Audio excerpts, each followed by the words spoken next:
Yes बेटा, inner pair effect. अब पहला सवाल ये होता है कि सर इनर पेयर इफेक्ट किन एलिमेंट्स के लिए एप्लीकेबल है, नंबर वन, किन ग्रुप्स के लिए एप्लीकेबल है और किन ब्लॉक्स के लिए एप्लीकेबल है। तो याद रहे बेटा, ये सिर्फ पी ब्लॉक के लिए एप्लीकेबल है और पी ब्लॉक में भी स्पेशली ग्रुप 13 to 15 के लिए एप्लीकेबल है।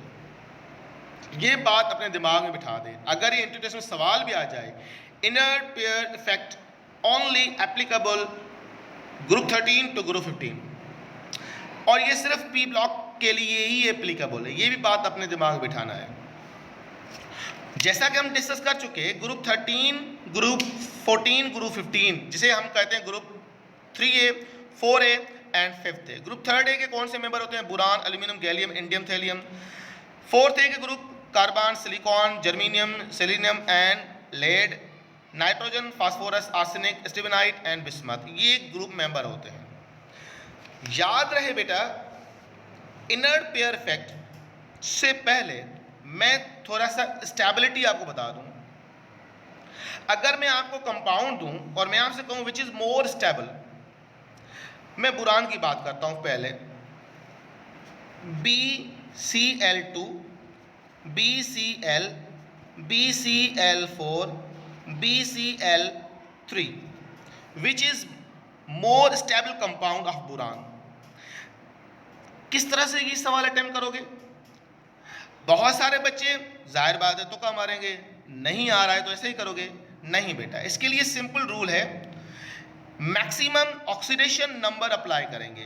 बोरान का ऑक्सीडेशन नंबर 3 होता है और 3 के हिसाब से BCl3 इज द बेस्ट, यही स्टेबल कंपाउंड है।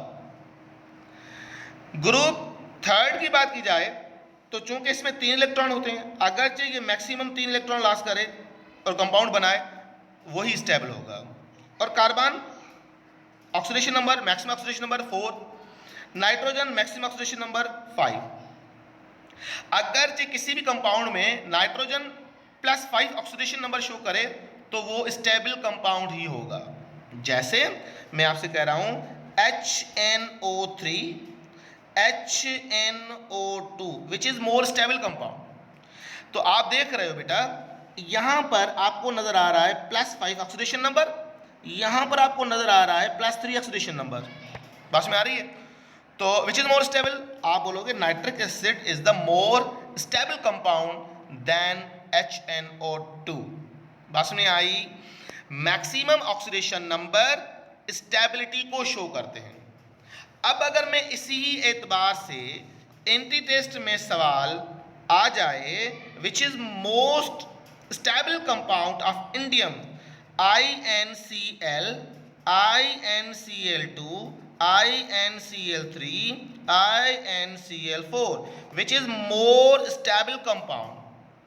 तो जाहिर बात है, जैसा कि हम डिस्कस कर चुके हैं +3, तो इसका मतलब यही होगा कि indium trichloride is more stable compound, यही कंपाउंड होना चाहिए, ये होना चाहिए।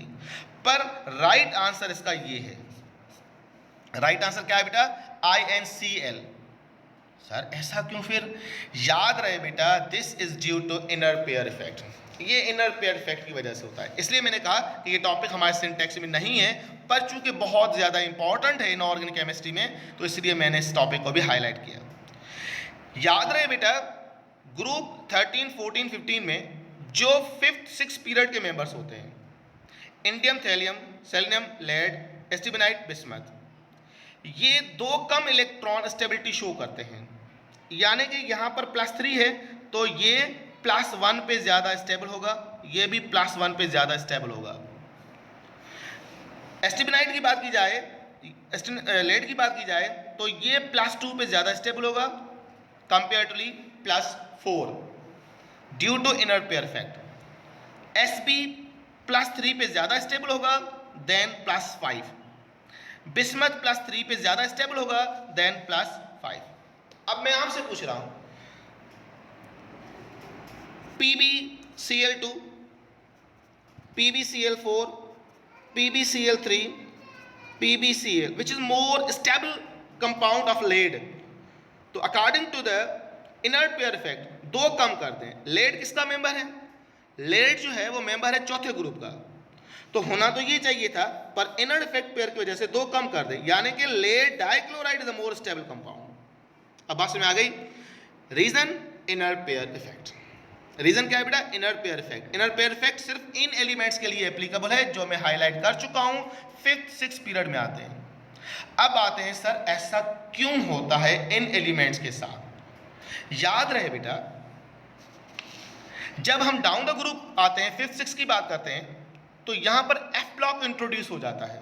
क्या हो जाता है बेटा? एफ ब्लॉक इंट्रोड्यूस हो जाता है, और एफ ब्लॉक में जीटा इफेक्ट जो है, न्यूक्लियर इफेक्ट जो है, वो बढ़ जाता है। क्या कहा?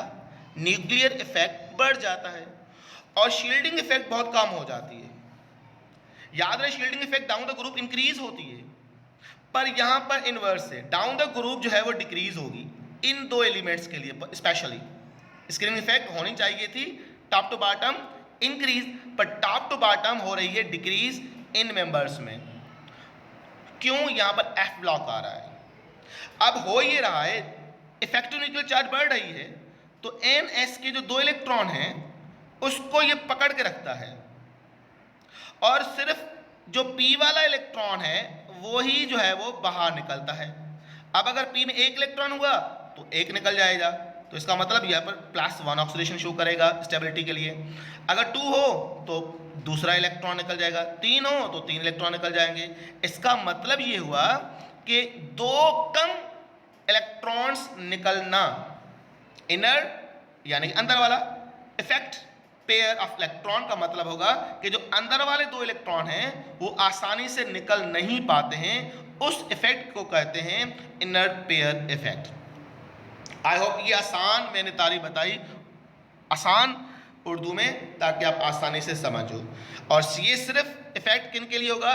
जिनमें एफ ब्लॉक इंट्रोड्यूस हो जाता है। ग्रुप 5 पीरियड 5th और 6th में सिर्फ इंडियम थैलियम और ये एलिमेंट्स के लिए। जो पुराने स्टूडेंट्स हैं उनको तो मैं तफसीलन बता चुका हूँ, यहाँ पे सिर्फ मैं, चूँकि वीडियो जो है बहुत कम जो है वो रिकॉर्डिंग होती है, तो इस हिसाब से मैं सिर्फ हाईलाइट कर देता हूँ।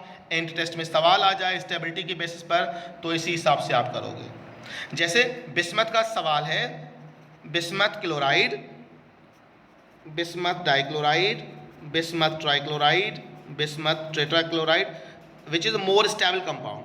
अब मुझे पहले बताओ कि बिस्मथ जो है वो किस ग्रुप का मेंबर है। चलें एक और लिख देते हैं, बिस्मथ पेंटाक्लोराइड। बिस्मथ जो है वो 15 ग्रुप का मेंबर है, यानी कि +5 ऑक्सीडेशन नंबर जो है ये स्टेबल कंपाउंड है। होना तो ये चाहिए था, बिल्कुल होना ये चाहिए था, पर 2 कम कर दें due to inner pair effect, तो राइट आंसर क्या होगा? BiCl3। Bismuth trichloride is more stable than bismuth pentachloride due to inner pair effect. तो ये बेटा आसान टॉपिक थी इनर पेयर इफेक्ट। अब इनमें सिर्फ 3 पॉइंट्स आपको याद करने हैं। इनर पेयर इफेक्ट किन एलिमेंट्स के लिए अप्लाई होगा, किन ग्रुप्स के लिए अप्लाई होगा, रीजन क्या है? रीजन न्यूक्लियर इफेक्ट बढ़ जाता है, तो अंदर वाला जो n इलेक्ट्रॉन्स हैं वो आसानी से 2 इलेक्ट्रॉन निकल नहीं पाते, तो उनको जो है वो न्यूक्लियर पकड़ के रखता है, और जिसकी वजह से P वाला इलेक्ट्रॉन से रिमूव होता है। अब बोरान या फिर एल्यूमिनियम वाले केस में ऐसा नहीं होता है, क्योंकि वहाँ पर इफेक्टिव न्यूक्लियर चार्ज इतनी नहीं होती, जिसकी वजह से अब एल्यूमिनियम के भी 3 इलेक्ट्रॉन निकल जाएंगे और बोरान के भी आसानी से 3 इलेक्ट्रॉन निकल जाएंगे। यानी कि अगर मैं आपसे कहूँ एल्यूमिनियम क्लोराइड, एल्यूमिनियम ट्राइक्लोराइड या aluminium monochloride which is more stable, तो यहाँ पर क्या होगा? Aluminium trichloride is more stable compound, क्योंकि यहाँ पर ऑक्सीडेशन नंबर जो है वो +3 ही है, तो +3 ही आप एप्लीकेबल अप्लाई करोगे। यानी कि इनके लिए +3, +4, +5 कंपाउंड हो तो मोर स्टेबल, जैसे कि CH4 is more stable then CH3। वजह क्योंकि यहाँ पर ऑक्सीडेशन नंबर +4 ही है। Silicon tetrachloride is more stable than silicon trichloride, पर 2 कम आप यहाँ पर शो करोगे due to inert pair effect. I hope ये पॉइंट्स आपको समझ में आई होगी। प्रैक्टिस कीजिएगा बेटा, अगर कोई और टॉपिक हो इनसे कंसर्न तो ज़रूर पूछिएगा। इंशाल्लाह हम फिर इंडस्ट्रियल केमिस्ट्री की तरफ बढ़ेंगे। बोरिक एसिड हमारी फर्स्ट टॉपिक होगी इंशाल्लाह कल के लेक्चर में। अपना ख्याल कीजिएगा बेटा।